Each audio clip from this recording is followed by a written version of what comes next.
What's going on, you guys? My name is Owen. Welcome back to another video. For today's video, I decided to show you guys some of my recent pickups that I got in the past month. I spent a lot of money on a lot of really cool items. I bought a bunch of pairs of pants, I bought some jackets, some shirts, some shoes. I'm gonna be showing you guys all those items. They're all super sick, I can guarantee that. This video might be kind of long, but trust me, it's worth it. You guys are gonna wanna see all of these items. Enough with the introduction, let's hop right into the pickups. So the first item I wanna show you guys is one of my favorites, but it sucks because it's so hard to wear, and that is this number 9 visual comedy bomber from spring/summer 2001. It is a paint chip bomber, if that makes sense. So in 2001, when this jacket probably first released, it was covered entirely with black paint, but over time the paint wears off. That's what it's supposed to do. And obviously, since this jacket is so old, the paint has worn off so much. It's worn to the point where the visual comedy logo on the back is like barely noticeable, and the jacket doesn't even look like a black jacket anymore. It's kind of like a mix between white and black. It's very cool because the material underneath the paint is like a canvas, which isn't really like a true white, which looks really cool in my opinion. But like I said, since the paint chips super easily, just from touching it, like if I were to stick my hand on it and pull it away, it'd probably be covered in paint chips. So it makes it really difficult to wear. If I like brush up against something, the paint will fall off, which sucks. Also, I don't know why, but they decided to put some on the inside as well. I'll show you guys it right now. So when you flip into the inside, you can see that there still is paint on the inside. I don't know why they decided to do that. It just ruins your clothes when you wear it. Like when I first tried this on, I tried it on with a white t-shirt. When I took it off, there was like black paint chips all over me. It's a size 2, which fits like a medium. A medium isn't normally my size. I usually go for like a large, but I really wanted this jacket and I couldn't find one in my size at all. So I pulled the trigger and I really like how it looks. I bought this jacket for $450 off Grailed. If I were to sell it, I probably would make a profit just because obviously the paint's just gonna keep wearing off, and if there's less paint, it's probably less valuable. But I'm not really sure, and I'm not really in a rush to sell this either. It's definitely a really cool piece. Probably great for photos, but not great for just wearing around. So you guys might be seeing photos of me wearing this very soon. As you guys can see, I have paint all over my hands now. Kinda sucks, but you know. And here's what the jacket looks like on.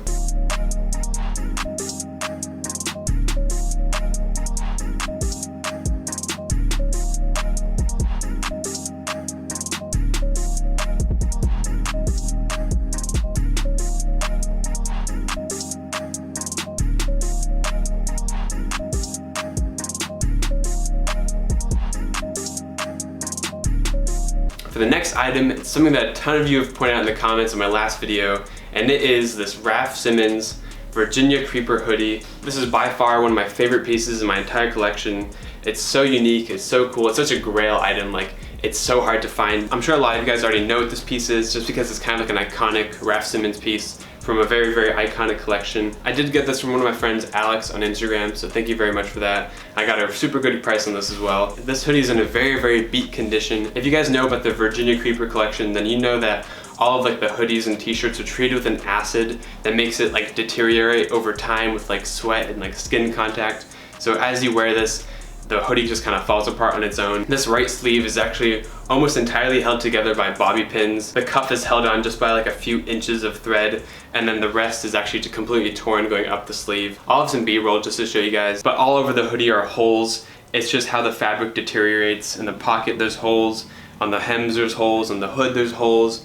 There's tons of rips, but luckily there's no like super noticeable big ones in like the chest area, because that's like the most important area. I did get this hoodie in a super nice gray color. I didn't have any other gray hoodies, which is why I got this. I was a little bit worried about sizing just because I got a size 46, which is like a size like small to medium. And luckily this does fit me very well in my opinion. I don't know why, but I guess it fits more like a medium to large. For price, I did get this for like $720, which is a super good price. If you guys know like prices of archive Raf, then you guys know that that's a really good price. These do normally go for around like 1.1 to 1.2 if I had to say. Kind of a downside to it is the sun bleaching effect. I don't know why or how that happened, but I guess sometime in its past it was left out in the sun for a while. It gives it a very unique vintage look that's kind of held throughout the entire hoodie. As you guys can see, this cuff is just like torn to shreds. Super cool hoodie, very expensive. Kind of a grail piece to a lot of people. You'll definitely be seeing me wear this a lot. I don't have any plans to let it go anytime soon, so I'll be holding on to this for a while. Anyways, here's what the hoodie looks like on.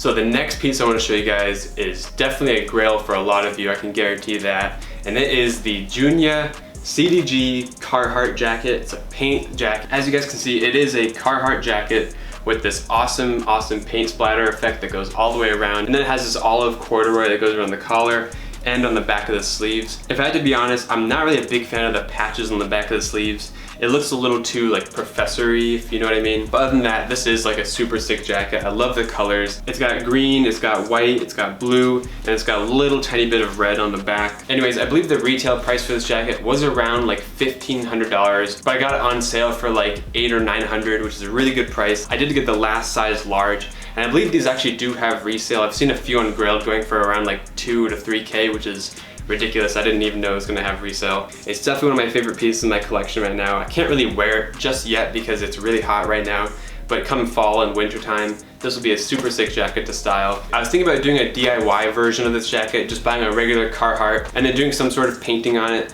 Let me know what you guys think. I know that Magnus did do something very similar to that. He had the Junya paint splatter Levi like brown pants, and then he did his own version, but didn't really come out how he wanted to. Let me know down in the comments if you guys want to see my version of a Carhartt custom paint jacket. Depending on what you guys say, maybe I'll do it.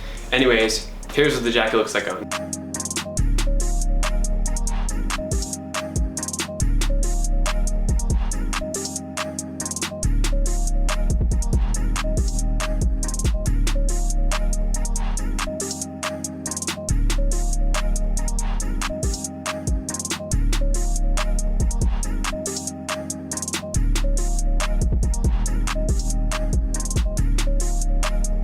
So the next item, or the next items I want to show you guys, are two pairs of Raf Simons pants from the same collection. They're the same model, but two different colors. These are the Raf Simons Spring Summer 2004 like string trousers. I did talk about these in my last video, but I only talked about one pair. I do have two pairs. I have the white version and I have like the light gray version. They're very similar, but as you guys can see, like next to each other, this one is clearly darker. Outfits call for different ones in different situations.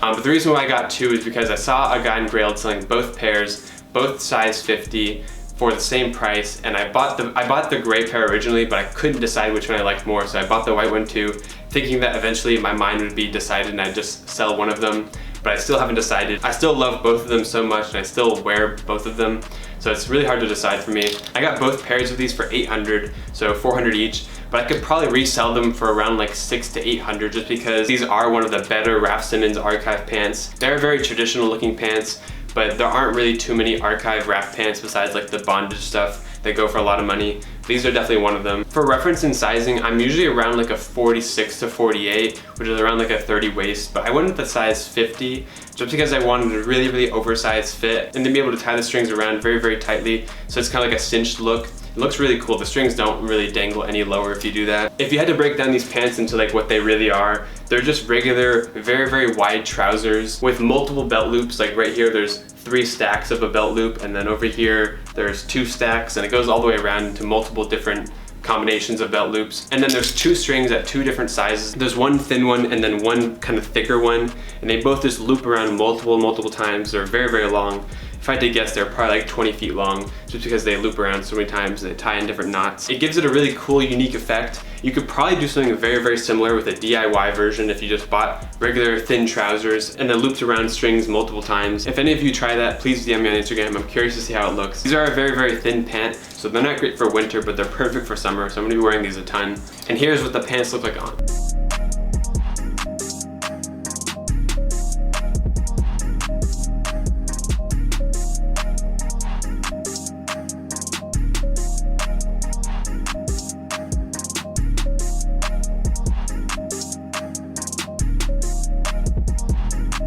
Moving on to the next piece, which is also a number 9 piece, and it's actually not really that expensive of a piece either. It is this number 9 87 jersey. As you guys can see, it's a regular, like natural color. It's more of like an off-white cream, and it has this 87 printed on the front, and then rose 87 printed on the back. It's super sick.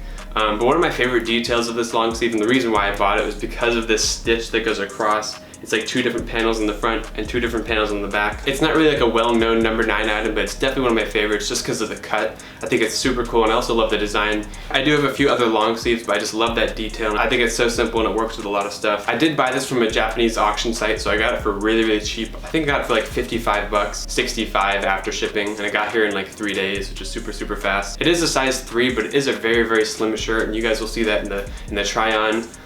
It fits more like a small or medium, if I had to say, but I still really, really like the look of it.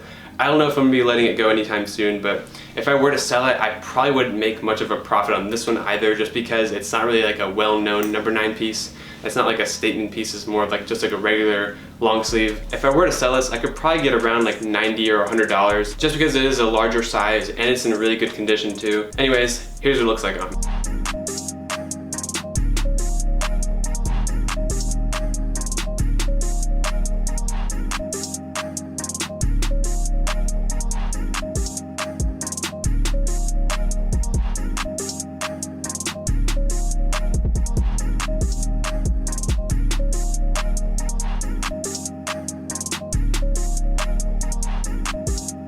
For the next item, I'm not going to talk about them too much, just because my last video is entirely about these shoes, and it is the 1985 neutral gray Jordan 1.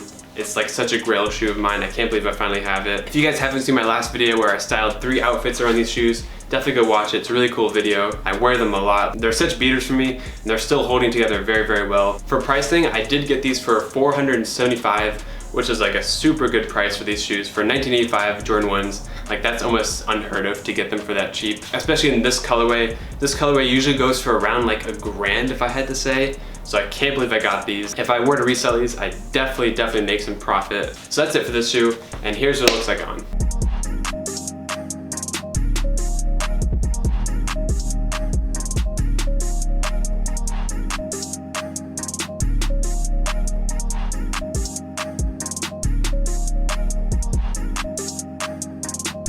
So for the next shoe, I did get these just a couple of days ago, and it is by far one of my favorite pairs of shoes to wear as like just beaters, and it is the Midnight Studios Converse. I'm sure a lot of you guys have seen these on Instagram just because there's a lot of marketing campaigning for them. Essentially, these are inside out Converse, just the Chuck Taylor 70s model, but then flipped inside out. But I still really love these shoes. I love the aesthetic of them. They are similar when it comes to styling as the Jordan 1, just because they are both like a neutral, very gray, monotone, kind of off-whitey color, but I still love these shoes. I had to get them. I love the laces. I love that they were made to be tied around twice. As you guys can see, there is a back tab where the laces can go through, and the patch is actually flipped inside out. So this patch is actually white, but on the inside, you guys can see that Converse Chuck Taylor patch right there. I did sell my only other pair of Converse, so I had to replace them with these. I think they work out perfectly. They're great beaters. I can't wait to get them so dirty. I feel like it'll look a lot better when it is dirty, just because kind of just having a clean off-white shoe looks a little weird in my opinion. I did get these for retail price, which I believe was $100 or $110 flat. I was too slow in the first drop, but then I got them on the second drop on the Midnight Studios website, and they arrived in like 2 days. I have no idea what these are reselling for, but probably not much. I'll have it on the screen right now so you guys can see. Here's what the shoes look like on.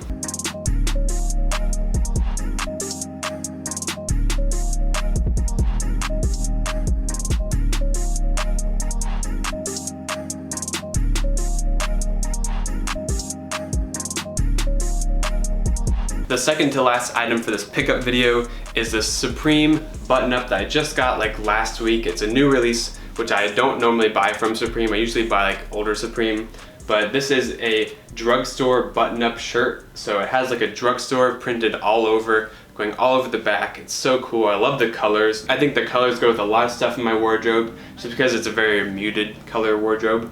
I definitely need to involve more color into it. I did talk about this shirt a little bit in my last video, but just to go in more in depth, it is a rayon button-up shirt. It's super flowy, which is perfect for summer. It goes with a lot of summer outfits. I only own one other button-up short sleeve shirt, so I think this is a good addition to my wardrobe. I got this for retail price, which is like $158. I have no idea what this is reselling for, but I'll have it on the screen for you guys. I did go with a size large, which is my traditional size, and it fits me really great. It's kind of a boxy fit. I love how it fits. I even got complimented by Sanjeev, so thank you, Sanjeev. Anyways, here's what the shirt looks like on.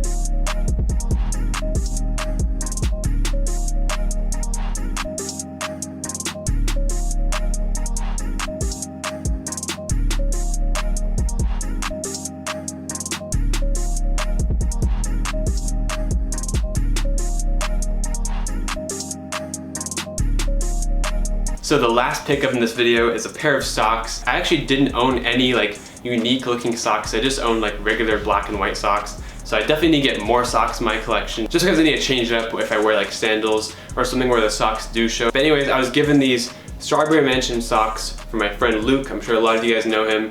He owns a brand called Unwanted. Like his highest selling graphic is this Strawberry Mansion graphic. I'll have a better picture. But these socks have a really cool design that goes on the back of like the sock and has white detailing on the heel and on the toe. I've been wearing them a ton just because I love the design and I wanted some unique socks. So thank you, Luke. I believe he does have a red version as well, but I prefer the black in my opinion.